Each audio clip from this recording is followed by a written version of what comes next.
नमस्कार सांग माने आज आसतु देखा आग नुआ आइटम आलू टिक्का। आलू को प्रथम भल भाव धोईकरी ताकू सिजाई देबे। सिजाइला परे ताकू भल भाव चोपा छड़ाई कंचा लंका कटा पियाज आलू को भल भाव चकड़ी देबे।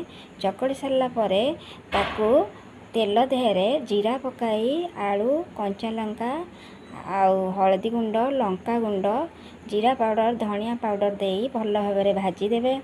भाजी सारा परे ताकू अल्प किछि कॉर्नफ्लोर रे गोलाई देबे। गोलाई सारा परे कॉर्नफ्लोर गोलाई अलगा रखिबे। तापरे पियाज को भाजी कटा पियाज को एमती लंबा लंबा कटा हेतिबो कटा हेकरी भजा हेकि ताकू रखा हैला।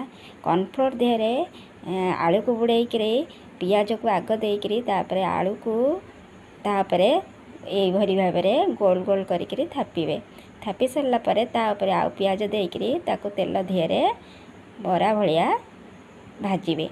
भाजी सारा परे एटा बहुत खाइबा को बहुत स्वादिष्ट आपण खाआंतु छोट पिला खुआंतु बहुत भल लागियो। भाजी सारा परे एमिति भाव से बाहरी जीवो।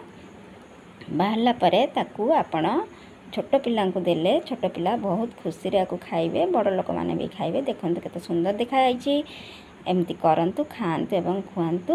रहुछि नमस्कार।